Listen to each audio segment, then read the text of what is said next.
The gate struck the old woman's walking stick before it slammed shut. She fell backwards into the rain. Medical records burst from her plastic folder and scattered across the flooded driveway. Halima stood beneath a ruby red umbrella, watching as if the woman were rubbish washed to her doorstep. "Leave her there," she said. "This house is not a shelter for wet beggars." Nobody moved. Then the old woman's hand began to shake.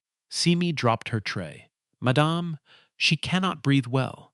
Halima turned on her. "Open that gate, and you will carry your poverty out with her tonight." Simi's mother's rent was due in 4 days.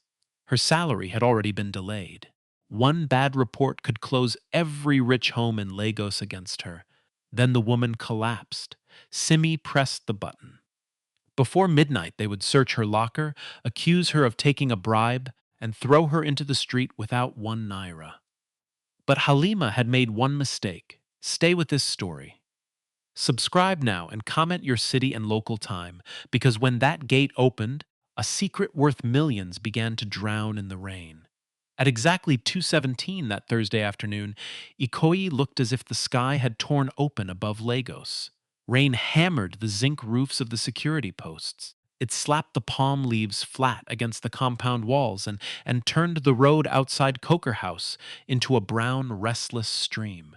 Water rushed along the gutters with plastic bottles, leaves, and somebody's lost blue slipper spinning inside it. Behind the tall gate, wealth remained dry.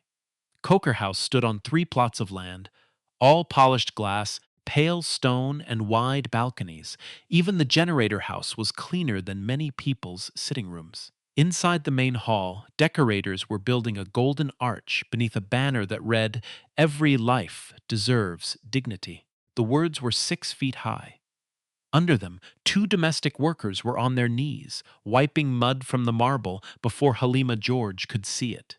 "Not like that," Halima snapped from the doorway. "Are you polishing the floor or spreading suffering across it?" She wore an emerald green dress that fitted her body without one crease. Her ruby red umbrella had a gold handle, though she had walked only 7 steps from her Range Rover to the porch. A makeup artist followed behind her with powder. A photographer followed the makeup artist.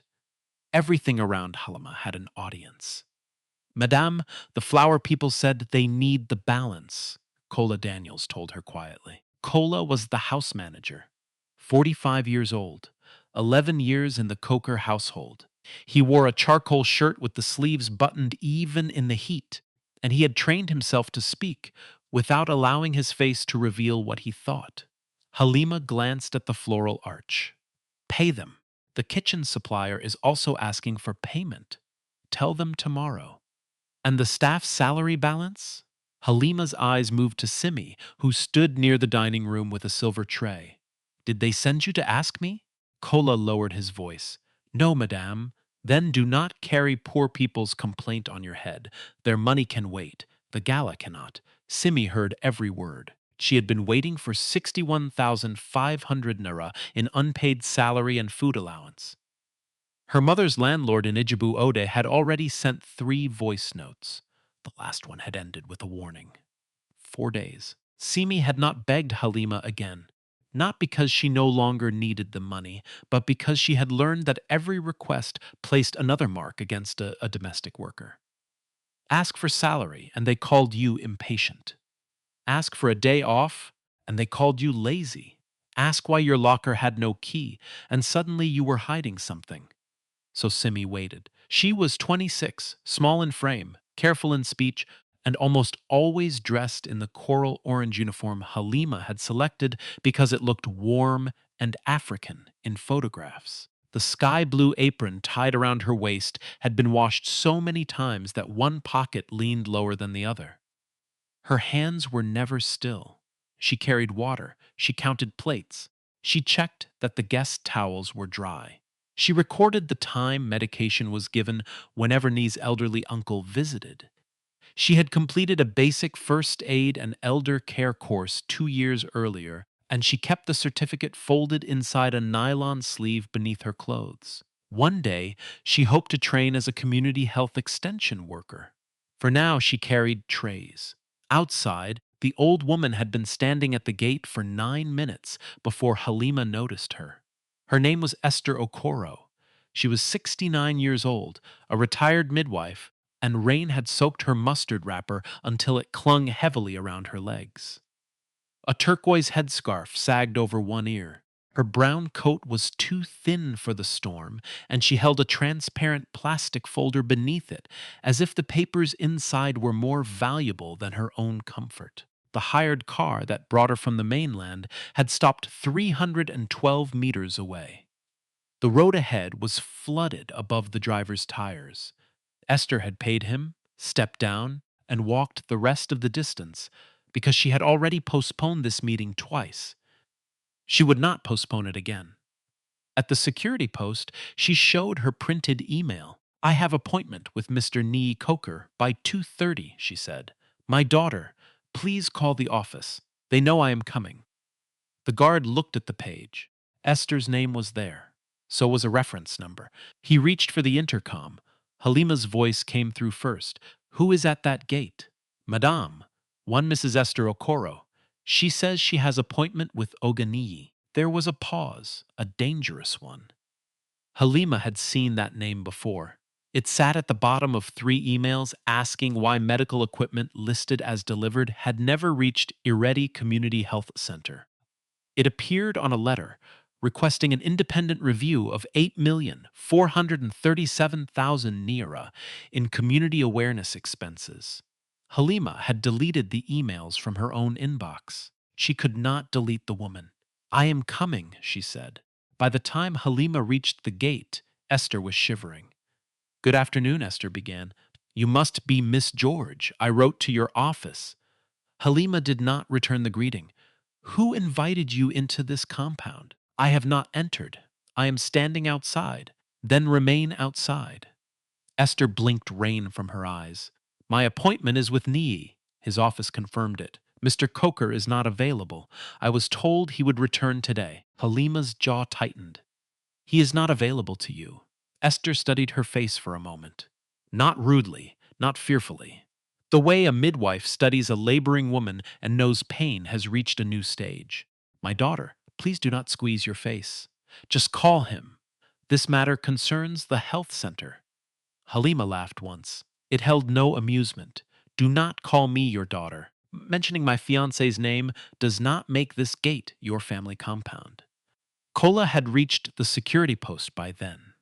He recognized Esther's name from the appointment sheet. He also recognized the title beside it, Founding Trustee.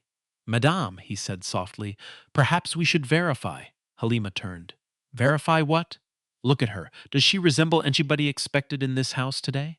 The guard looked down. Kola's mouth closed. Behind Halima, the photographer stood beneath the porch, protecting his camera. The charity gala rehearsal would begin in 40 minutes. A video crew was expected.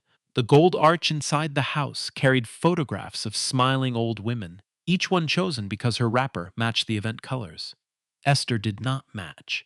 She was wet, tired, real. "I brought documents," Esther said. "If you refuse me entry, collect them and give them to Niyi." She lifted the plastic folder. Halima stepped backwards as if Esther had raised a dirty rag. "Security, close the gate." "Madame, you heard me." Esther placed the tip of her walking stick between the two gate leaves. "Wait. At least let me stand under the security roof until the rain reduces." Halima's face hardened. "This is a private residence, not a bus stop. Remove her." The guard hesitated. That hesitation was enough for Halima to seize the control from the wall. She pressed it. The gate moved. The metal caught Esther's walking stick and snapped it sideways. Her balance went with it. She fell. The plastic folder burst, and 37 pages scattered into the floodwater. From frozen second, only the rain moved. Then Simi ran. She had been carrying 6 empty crystal glasses toward the pantry. The tray hit the floor behind her. One glass cracked but did not shatter. It rolled in a small circle, ringing against the marble like a bell nobody wanted to answer. Simi reached the inner side of the gate and looked through the bars. Esther's left hand was trembling. Her lips had lost color. "Madame, she cannot breathe well." Halima stood beneath her umbrella. And since when did you become a doctor? I am not a doctor, Ma, but she needs help. She needs to leave. Esther tried to push herself up. Her palm slipped in the water. A small brown medicine bottle rolled from her coat and struck the gate. Simi saw the label, a blood pressure medicine. Please, Simi said, let us bring her under the roof and call the estate nurse. Halima's voice dropped. It became softer, which made it more dangerous.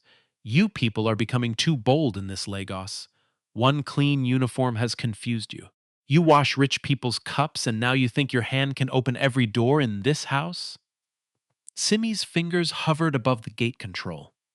Her mother's landlord came into her mind. The unpaid salary, the employment agency, the small room beside the laundry where she slept, the certificate beneath her clothes, all of it sat behind Halima. Esther lay outside. Open that gate, Halima said, and you will carry your poverty out with her tonight. Simi pressed the button. The motor groaned. The gate opened. Simi stepped into the rain, slid one arm beneath Esther's shoulder, and called to the security guard. Help me, I beg. Do not just stand there. The guard moved at last. Together they lifted Esther beneath the security roof. Simi placed her own folded apron under the woman's head and loosened the wet coat around her neck. Ma, can you hear me?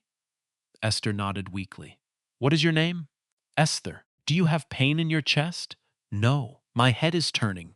Do not stand yet. Halima followed them beneath the roof, fury bright in her eyes. You have disobeyed me in front of everybody. Simi looked up. Madame, punish me after the nurse comes. The sentence landed harder than shouting. Kola inhaled. The guards stared at the floor. Halima's umbrella dripped red-tinted water onto the concrete. Simi called the estate clinic and gave the address, Esther's age, and the symptoms. She did not give extra medicine. She did not promise the woman would be fine. She kept Esther still, dry and talking. At 2:34 p.m., the estate nurse arrived with a portable monitor. The first reading was 188 over 112. The nurse repeated it. Her expression changed. This woman needs medical observation now, she said. Who is her relative? I am not her relative, Simi answered. She came for an appointment. Halima folded her arms. She was trespassing. The nurse looked at the soaked appointment letter lying on the security desk. Then she looked at Halima. I did not ask why she came. I asked who is going with her. Nobody answered. Simi did. I will arrange a car. You will do no such thing, Halima said. The house vehicles are not for roadside emergencies. Simi took out her phone. The screen had a long crack running through the center. She booked a ride. The fare was 6,700 naira. She paid before Halima could stop her. When the car arrived, Esther held Simi's wrist. My daughter, take this. She pulled a brown envelope from inside the plastic folder. It was damp at the edge. Simi pushed it back. No, Ma, it is for the transport. No, keep your documents dry. That one is enough. Halima watched from 6 steps away. She saw the envelope. She did not hear the refusal. Esther was helped into the car. Before the door closed, she looked at Simi. What is your full name? Simi Adebayo. I will remember. The car pulled away through the rain.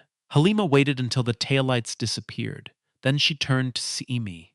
By evening, she said, this house will discover what kind of girl you truly are. At 4:18 p.m., Halima told Kola to remove 30,000 naira from the household petty cash. At 4:26 p.m., while Simi was locked inside the laundry room answering questions about the broken glass, Halima entered the staff corridor with a brown envelope in her hand. The corridor camera saw her. She never looked up. By 6 o'clock, the rain had reduced to a hard drizzle, but the storm inside Coker House was only beginning. Halima ordered every member of staff into the service dining room. Nobody was allowed to remain in the kitchen. Nobody was allowed to carry a phone. Even the security guard at the gate was called in and replaced for 15 minutes by a man from the outer post. Simi stood beside the wall. Her uniform was still damp. Her apron had been left at the security post, stained with muddy water from beneath Esther's head. A thin line of blood showed on Simi's thumb where the cracked glass had cut her during the confusion. Halima entered last. Kola followed her with a clipboard. Something serious has happened in this house, Halima announced. A stranger was allowed into a protected compound after money changed hands. Simi lifted her head. What money, madame? Keep quiet until I finish. Halima walked slowly in front of the workers. She spoke like somebody addressing criminals she had already judged. The old woman offered payment. Simi accepted it. She then used her access to bypass security. That is not true. Halima stopped. The room became still. Simi had not raised her voice. That made the words cleaner. I said, keep quiet. And I said I did not collect money. Ma, one of the cooks, lowered her eyes.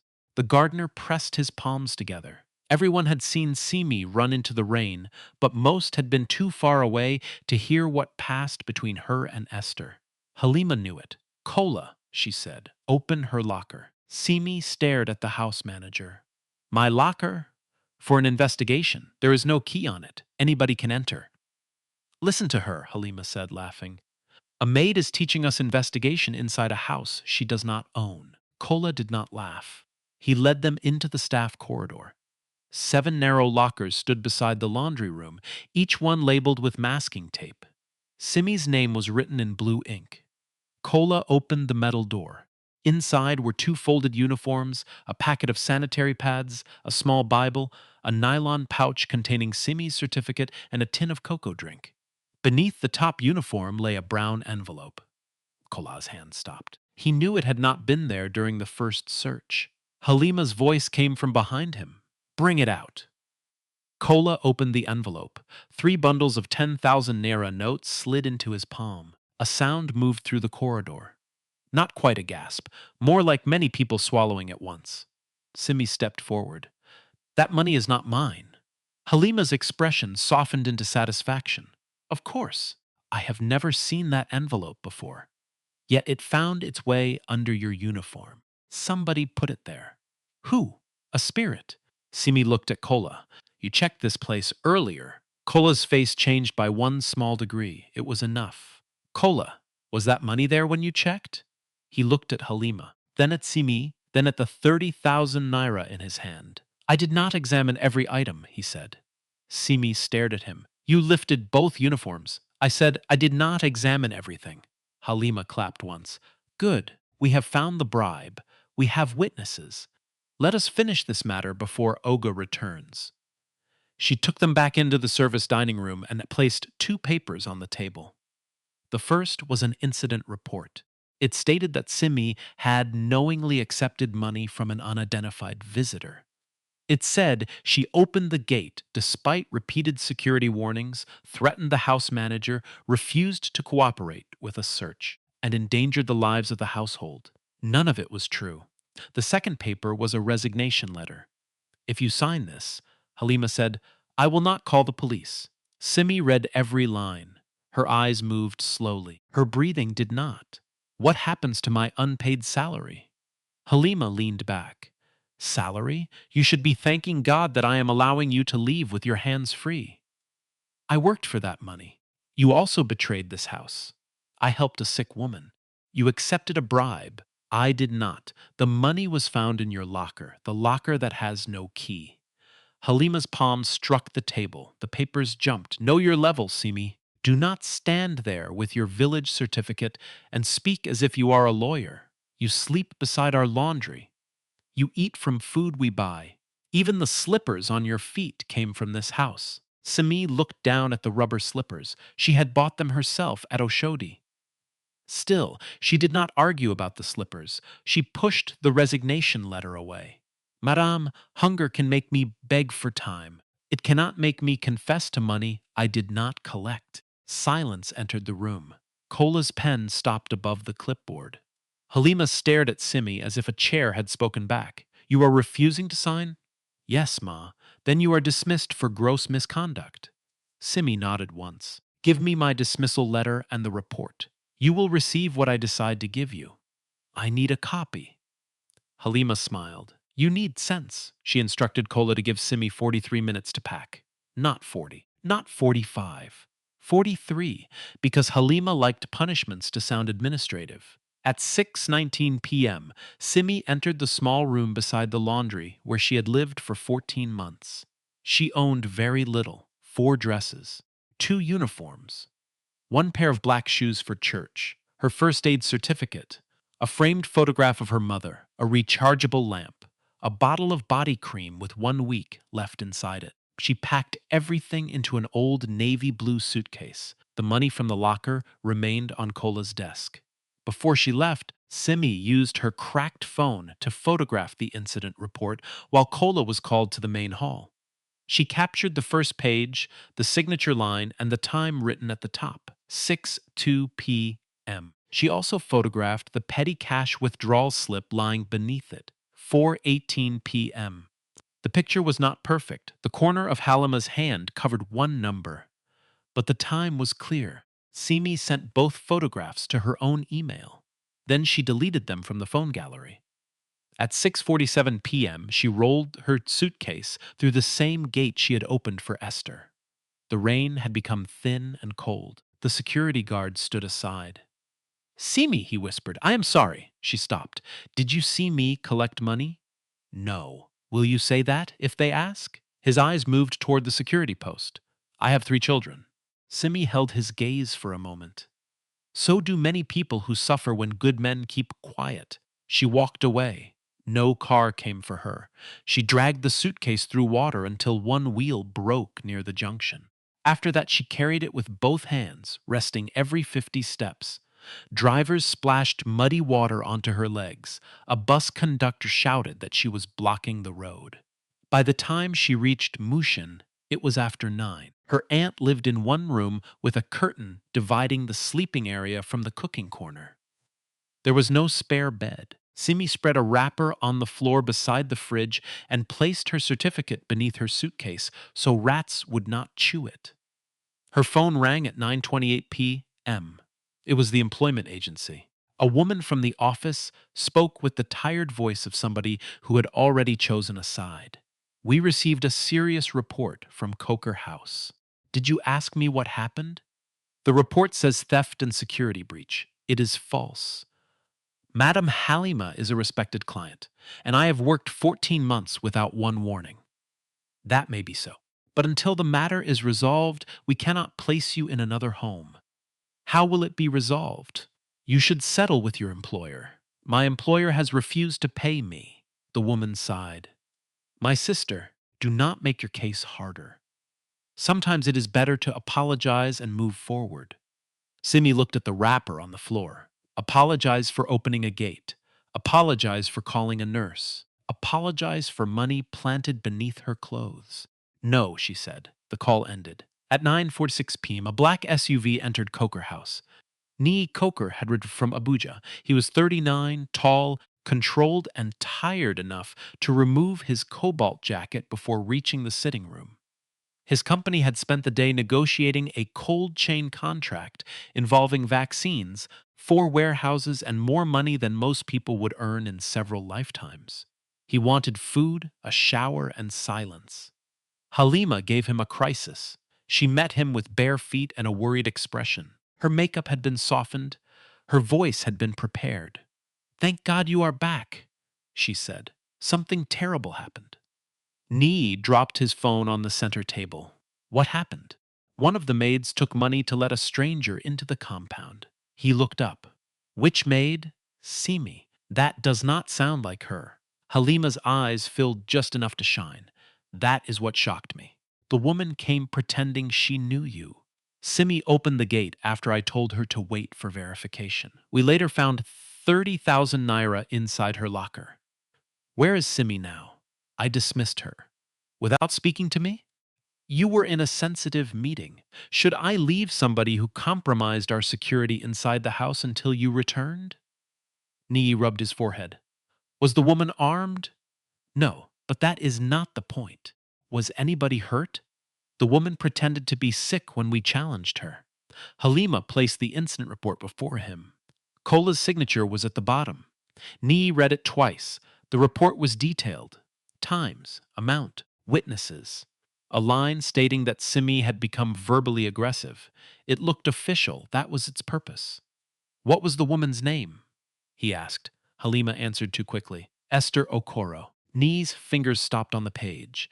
The air conditioner hummed above them. Somewhere in the dining hall, a decorator dropped a metal hook. It hit the floor and rang once. Nee lifted his head.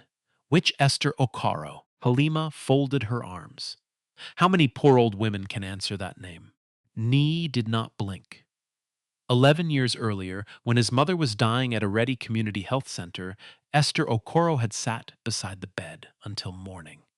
She watched his mother's face, held her hand through the final fever, and later followed Nee outside when grief made his legs fail. She had not asked for money. She had called him son. Nee reached for his phone. Halima stepped closer. Who are you calling? Esther. At this time, he looked at her. What exactly happened at my gate? For the first time that evening, Halima's prepared face cracked, only slightly. But Nee saw it. At the clinic, Esther's phone was charging beside her bed when it began to ring. She looked at Nee's name on the screen, then she let it ring twice before answering. Good evening, my son. Ma, where are you? In a clinic not far from your house. Nee stood. What happened? Esther looked at the blood pressure cuff around her arm. That is not the first question you should ask. He became quiet. What should I ask? Her voice remained calm. When people inside your house are afraid to tell you the truth, Nee, do you still believe it is your house? Nee reached the clinic 28 minutes later. He came without a convoy. One driver, one security man left outside. His cobalt jacket was back on, but the collar sat unevenly against his neck, as if he had dressed while arguing with himself. Esther was seated upright now. A nurse had placed a dry gray shawl around her shoulders. The turquoise scarf lay folded on the chair. Beside the bed sat the transparent folder, its papers separated with tissue so they would not stick together. Nee stopped at the doorway. For 1 second, he looked 20 years younger. Ma. Esther did not open her arms. Come inside. He entered and closed the door. I am sorry. For what? For what happened? You do not yet know what happened. I know enough. No. You know the version waiting for you in your sitting room. Nee pulled a plastic chair closer to the bed. Tell me your version. Esther's eyes sharpened. The truth is not a version, my son. The correction stung. He accepted it. She told him everything, the confirmed appointment, the flooded road, the refusal to call his office, the gate closing against her walking stick, her fall, Simi running into the rain, the nurse, the ride to the clinic. Nee listened without interruption. When Esther finished, he placed both palms on his knees. Halima said Simi collected money from you. I offered to repay the transport. The girl refused. 30,000 naira? Esther frowned. I did not even count what was inside the envelope. It contained receipts and 5,000 naira for my return journey. I still have it. She reached into the folder and brought out the same damp brown envelope. Inside were folded receipts and one 5,000 naira note. Nee stared at it. Halima said 30,000 was found in Simi's locker. Then ask where that 30,000 came from. He sat back. The answer was becoming ugly, but Esther had not yet shown him the worst part. She placed a thick bundle of papers on his lap. I did not come to your house because of rain or insults. I came because this center is dying while your foundation is publishing photographs of success. The first page listed 2 oxygen concentrators purchased for Ireti Community Health Center. Delivered, the report said. Esther showed him photographs of the equipment room. Empty. The next page listed 7 cartons of hypertension medication. Delivered. The center's receiving book showed none. There was an invoice for roof repair at 3 times the quotation Esther had obtained from a local contractor. There were salary disbursements for staff who had not been paid in 7 weeks. Then came the largest figure, 8,437,000 naira. Community awareness production. What production? Nee asked. That is what we have been asking. Halima's media company had presented a glossy report containing still photographs from community visits, a 2-minute promotional film, and a list of influencer appearances. Esther had checked the dates. On 2 of those dates, the health center had been closed because the roof was leaking. One photograph had been taken at a different clinic.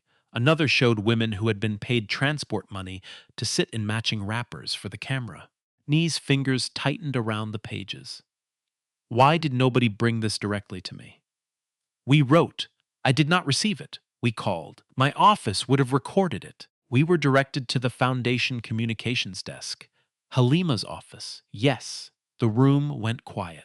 Nee looked toward the window. Rainwater crawled down the glass in crooked lines. I gave money every quarter, he said. Esther nodded. You gave money. I approved the budgets. You approved summaries. I trusted the people managing it. And the people suffering trusted you. He turned back. There was no accusation in Esther's face now. That made it worse. I did not know. Not knowing explains your failure. It does not remove your responsibility. Nee lowered his eyes. He had built a logistics empire by demanding shipment records down to the minute. A delayed container in a papa could wake him at 3 a.m. A temperature deviation of 2 degrees could trigger an investigation across 3 states. Yet a health center carrying his mother's name had gone 7 weeks without salaries, and he had accepted a colorful summary because the summary made him feel good. I will investigate, he said. Esther leaned back against the pillow. Do not investigate yourself. He looked up. You are already inside the problem. So is your fiancé. So is your house manager. Preserve the records. Bring independent people. Speak to workers away from those who control their wages. Niyi nodded slowly. And Simi? Find her. Clear her name before you ask her to help clear yours. By 8:10 the next morning, 3 instructions had gone out from Niyi's office. The first went to the Foundation's external legal advisor. Preserve every email, invoice, approval, and vendor file connected to Ireti Community Health Center. The second went to the independent security company managing Coker House. Export all footage from 1 p.m. to 7 p.m. the previous day, including gate cameras, staff corridors, and service entrances. The third went to the employment agency. Suspend any adverse action on Simi Adebayo's file until an independent review was complete. Halima learned about the instructions before breakfast. She entered Nii's study without knocking. You called lawyers behind my back? Nee did not look up from his laptop. I called lawyers to review Foundation records. You could have asked me. I am asking records. Halima closed the door. So now an old woman falls in the rain and suddenly I am a criminal? Did you know she had an appointment? She claimed she did. The email was valid. Then somebody in your office made a mistake. Did you refuse to let her stand under the security roof? I protected the house. From a 69-year-old woman with medical records. You were not there. No. That is why I am not relying on you alone. Halima's face went still. You believe a maid over me. I have not spoken to the maid. Exactly. You know nothing about her. I know she worked here 14 months without a disciplinary report until the day she disobeyed you. Halima crossed her arms. She was pretending. Poor people know how to hide their character until money enters the matter. Nee looked at her then. Where did the 30,000 come from? The old woman. Esther still has her envelope. Halima did not answer. The air between them changed. Nee's phone rang. The security company had completed the first export. The gate camera was not damaged, neither was the corridor camera. At 10:22 a.m., Nee watched the footage in his study with the external lawyer and a forensic accountant connected by secure video call. The gate recording showed Esther arriving. It showed her appointment letter. It showed Halima refusing to examine it properly. It showed the walking stick trapped by the closing gate. It showed the fall. Niyi watched Simi drop her tray and run. He watched Halima remain dry. No brown envelope passed into Simi's hand. The next clip came from the staff corridor. At 4:26 p.m., Halima entered alone. A brown envelope was visible beneath her left hand. She remained in the corridor for 2 minutes and 41 seconds. At 4:29, she left without the envelope. Ni paused the video. Nobody spoke. The forensic accountant requested the household petty cash register. Kola brought it at 11:05 a.m. His hand shook when he placed it on the desk. The withdrawal entry read 30,000 naira at 4:18 p.m. Purpose, emergency vendor tip, authorized by Halima George, collected by Kola Daniels. Ni turned the book toward him. What vendor? Kola swallowed. I do not know. Sir, you collected the money. Madame asked me to bring it. What did she say it was for? She said a service payment. Did you see her put it in Simi's locker? Kola looked toward the closed door. Halima was not inside. Still, fear sat beside him. No, sir. Did you know the money was not there during your first search? Kola's silence became an answer. Ni leaned forward. Kola, listen carefully. If you lie now, the record will still speak. The only choice left to you is whether it speaks without you or with you. Kola's shoulders dropped. I checked the locker at 3:50, he said. There was no envelope. Why did you sign the report? Madame said I would lose my job, so you protected your livelihood by destroying Simi's? Kola looked down. My housing loan, sir. My family. I have only 4 years left. And Simi has no family? I thought she was young. I thought she could find another place. Ni's face hardened. You decided her hunger was cheaper than yours. Kola's eyes filled, but Ni did not comfort him. The house manager opened his clipboard and removed a folded sheet. This was my first report. It contained one sentence that changed the entire case. Maid assisted elderly visitor after medical distress at the gate. No bribery, no threat, no security breach. Halima had rewritten it. At noon, the clinic sent Esther's medical note. Her blood pressure had been 188 over 112 at 2:34 p.m. The nurse confirmed Simi had called for help, kept Esther seated, and refused to give unprescribed medication. At 12:19, the ride company confirmed Simi paid 6,700 naira for Esther's trip. The story Halima had built was collapsing by timestamp, but Simi did not know that yet. She was sitting on a plastic chair inside the employment agency, waiting to ask for a copy of the complaint against her. The receptionist refused. Client documents are confidential. It is about me. That does not make it yours. How can I answer what I cannot see? The woman shrugged. Settle with Madame Halima. Simi left with nothing. Outside, a black car waited near the curb. A man in a pale shirt stepped out and called her name. Miss Adebayo? C stopped several meters away. Who are you? I came on behalf of Madame Halima. I have nothing to say to her. She wants peace. He held out an envelope. Inside was an offer. 3 months' salary, 6 months' rent, and a recommendation letter. In exchange, Simi would sign a statement saying she had misunderstood the gate instructions and accepted personal assistance from Esther after the incident. The words were smooth. The lie remained. Simi returned the paper. Tell Madame Halima I do not need peace that has my name buried inside it. The man lowered his voice. This is more money than you will see for a long time. Simi looked at him. That is why she believes I will sell the truth. She walked away. That afternoon, Ni called her directly. She almost ended the call when he introduced himself. Please do not cut the phone, he said. I owe you an apology. Simi stood beneath the awning of a pharmacy while buses pushed through dirty water behind her. Sir, apology cannot remove a report from the agency. I know. It cannot pay the salary your house held. I know. It cannot give me back the room I lost. I know. Then what do you want from me? The truth, and the chance to repair what was done. Simi closed her eyes. She wanted to believe him. That frightened her more than anger. I will speak, she said, but not inside that house. Choose the place, and I want the false report withdrawn in writing. It will be. The agency must receive the correction. They will. And do not fix only my own matter. The workers in your house have no proper complaint channel. Salary can delay, but nobody can complain because the same person controlling the money controls the punishment. Niyi was silent. Simi continued. If you bring me to a gala only so people can clap for the poor maid who saved an old woman, I will not come. I am not decoration. Nii looked through the glass wall of his office at the gold charity banner below. No, he said, you are not. Unknown to both of them, Halima stood outside the half-open study door. She had heard enough. The Golden Years benefit gala was less than 24 hours away. If she could not destroy the evidence, she would control the story.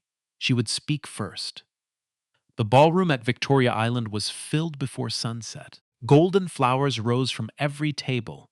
Soft light washed over portraits of elderly women smiling beneath the words, "Every life deserves dignity."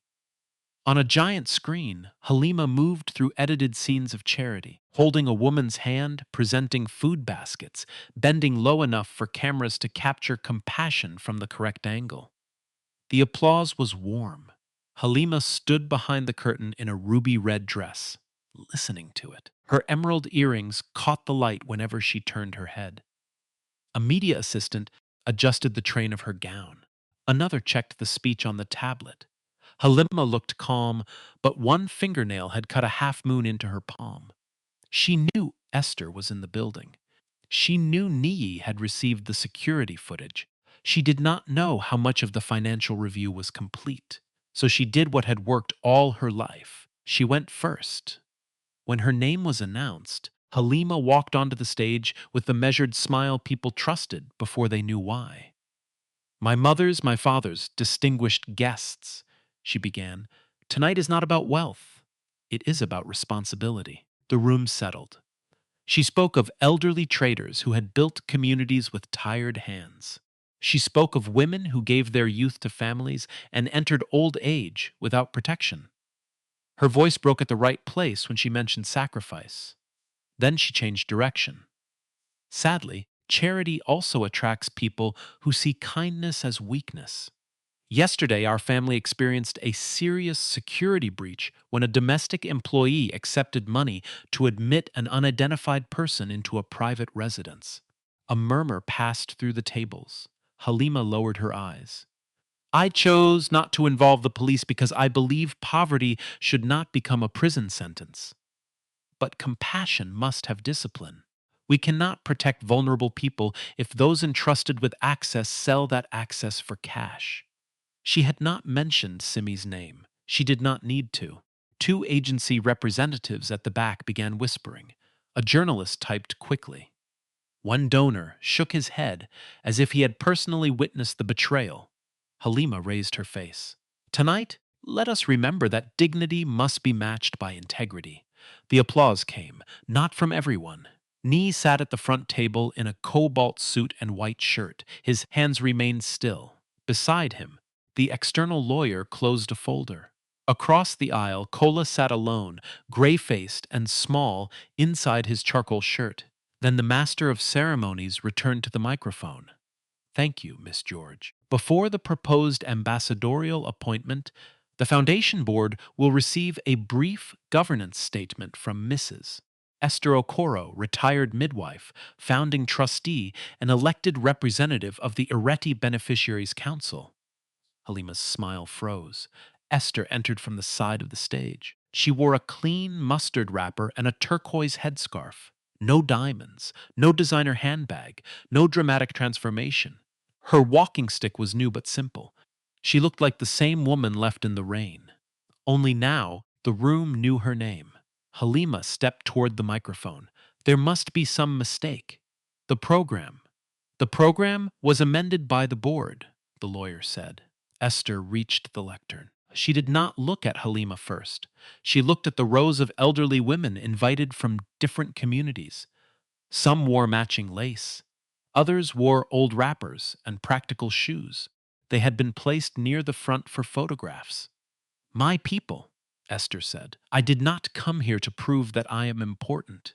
The room became quiet. I came because even an unimportant old woman should not be left inside the rain. No applause followed. The sentence wheezed off sharp for noise. Esther continued. Yesterday, I went to Coker House with a confirmed appointment and documents concerning Ireti Community Health Center. I was refused entry. I was denied shelter. A gate closed against my walking stick, and I fell. Halima folded her arms. This is a distorted account. Esther turned to her. You will have time to answer. I did not have time to answer when the gate was closing. A few guests shifted in their chairs. The foundation lawyer stepped forward. Before the board votes on any ambassadorial appointment, it has a duty to review evidence of possible misconduct, retaliation, and financial conflict of interest. The giant screen changed. The charity video disappeared. An email appeared. It showed Esther's name, the date, the address, and a confirmed appointment for 2:30 p.m. Halima's chin lifted. An appointment does not override residential security. No, the lawyer said. It establishes that Mrs. Okoro was not an unidentified intruder. The screen changed again. The gate video began. Rain covered the lens in silver lines, but every movement was visible.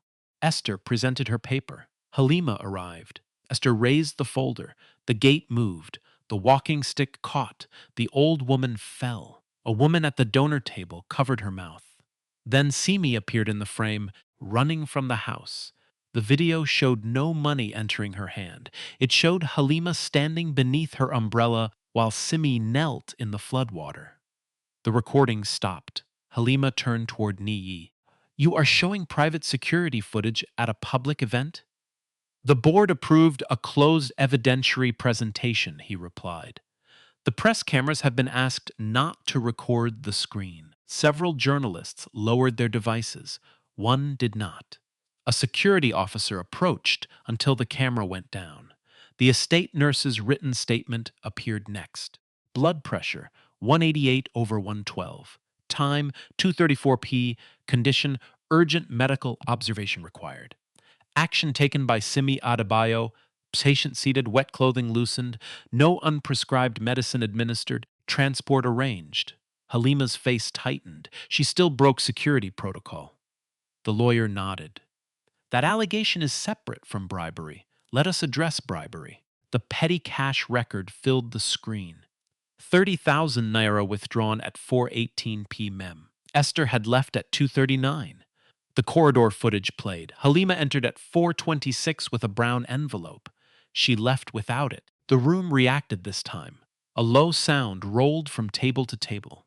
Halima stepped away from the lectern. That proves nothing. I entered the staff area often. Then let us add the locker record, the lawyer said. Kola's first handwritten note appeared. Maid assisted elderly visitor after medical distress at the gate. Then the final typed report appeared beside it. Maid accepted payment to bypass security and became threatening when challenged. The two documents stood together. One truth, one weapon. Kola Daniels, the lawyer said, did you write the final report voluntarily? Kola rose from his chair. His knees nearly failed him. No, he said. Halima swung toward him. Think carefully. For 11 years, Kola had answered to wealth. He had survived by lowering his voice, softening bad news, and pretending fear was respect. Now everybody was looking at him. He looked at Simi's empty seat near the side entrance. Then he looked at Halima. I was ordered to sign it, he said. I knew the money was not in the locker during the first search. I was afraid of losing my job. Halima laughed in disbelief. So now a coward is your witness? Kola's face folded with shame. Yes, he said. I was a coward. That does not make the report true. A glass slipped from a waiter's tray near the back. It struck the carpet and did not break. Nobody moved to pick it up. The forensic accountant took the microphone. She explained the foundation review without drama. 2 oxygen concentrators recorded as delivered had never reached Ireti. 7 cartons of hypertension medicine were missing from the receiving book. Roof repairs had been billed at more than 3 times the local quotation. Then came the community awareness production. 8,437,000 naira.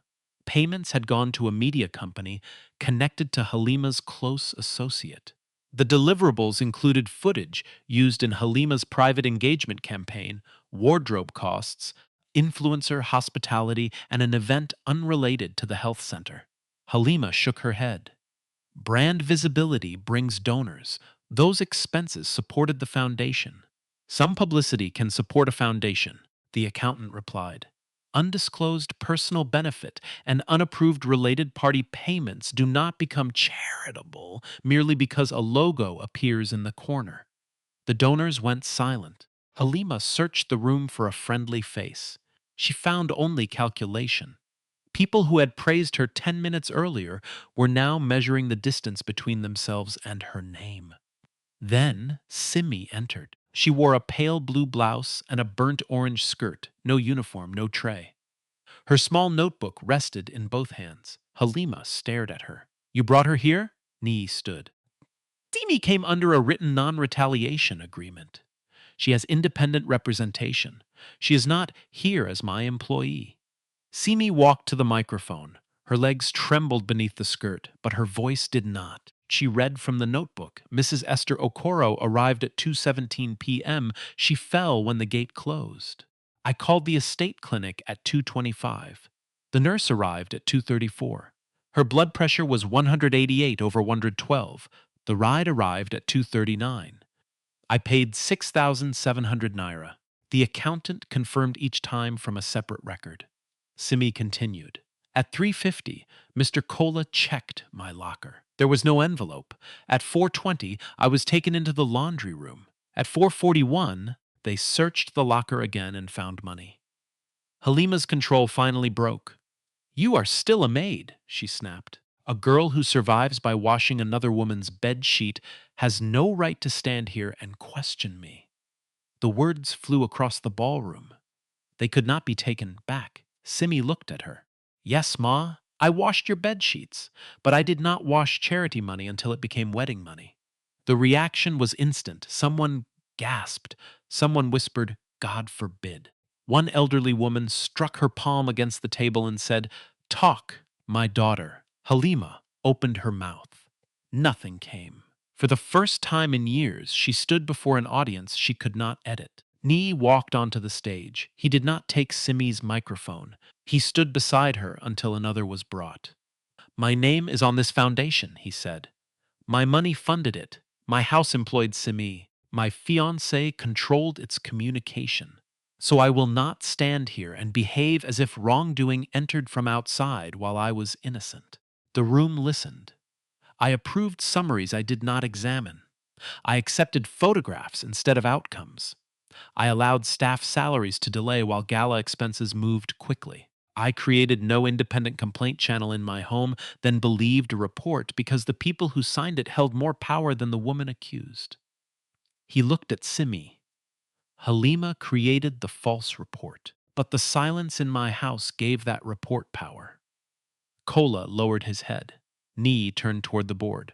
Effective immediately, I withdraw Halima George's nomination as ambassador. All foundation authority assigned to her is revoked pending legal review. Every related media contract is suspended. The engagement between Halima and me is ended. A sharp breath moved through the ballroom. Halima went pale. You cannot announce our private life like a board resolution.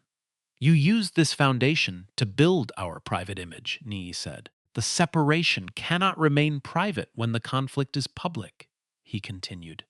I will personally replace the verified shortfall at Iredi Community Health Center now. Recovery from responsible parties will follow due process. Simi Adebayo's dismissal is withdrawn. Her outstanding salary, housing loss, and documented legal costs will be paid. The employment agency will receive a formal correction tonight. The board chair called for an emergency vote. The measures passed without one objection. Phones rose across the room. Esther stepped forward. Put them down. Some guests obeyed. Others hesitated. We did not gather here to turn cruelty into entertainment, she said. Do not build a lesson about dignity by tearing another human being naked before a crowd. Halima looked at her with sudden hope. Esther did not soften. But do not confuse dignity with escape. An apology without repair is another performance. The money must return. The false report must be corrected. The people harmed must be heard. The system that allowed it must change. The phones lowered. Halima gathered the train of her ruby dress. At the edge of the stage, she stopped beside Nii. You loved the image I created, she said quietly, until the image embarrassed you.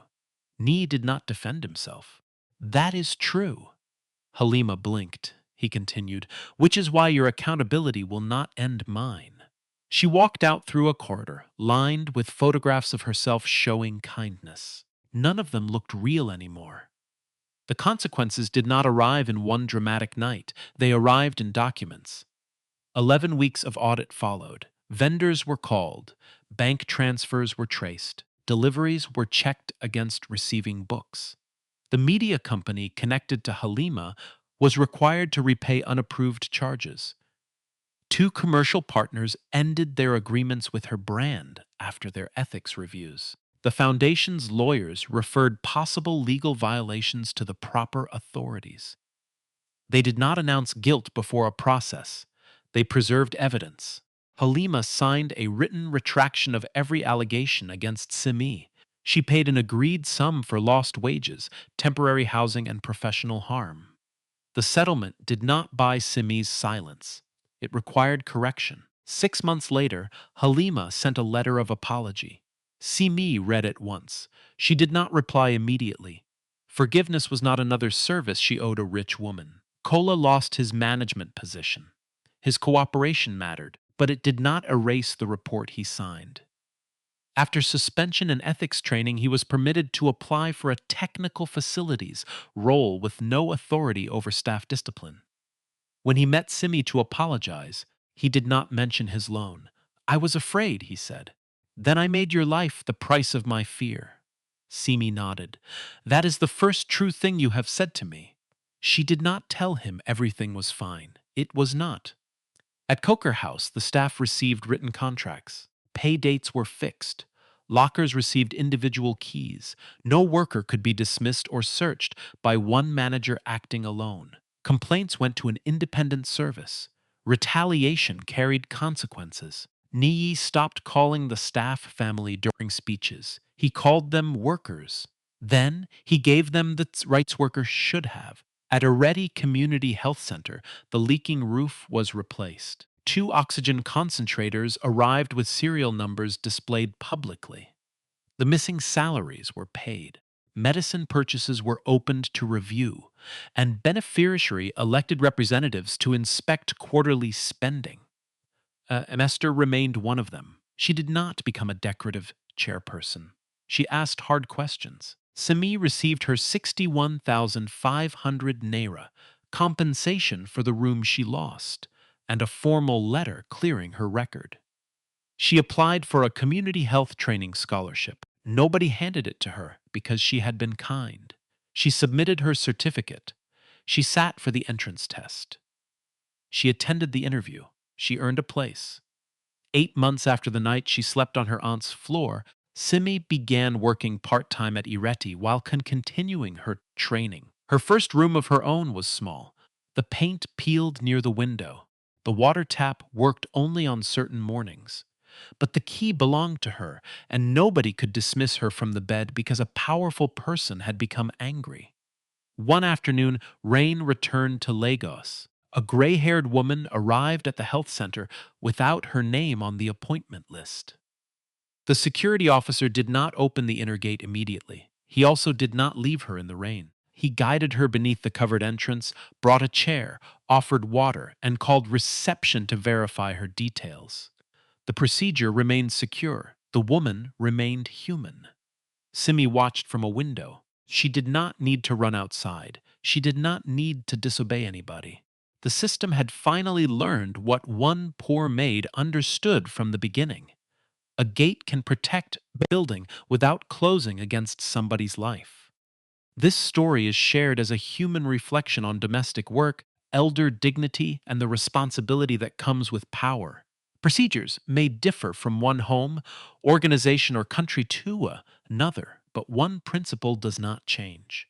Nobody should have to prove wealth, influence, or family connection before receiving basic human respect. Kindness is not weakness. Documentation is not disrespect. And an apology means very little until the harm is corrected and prevented from happening again.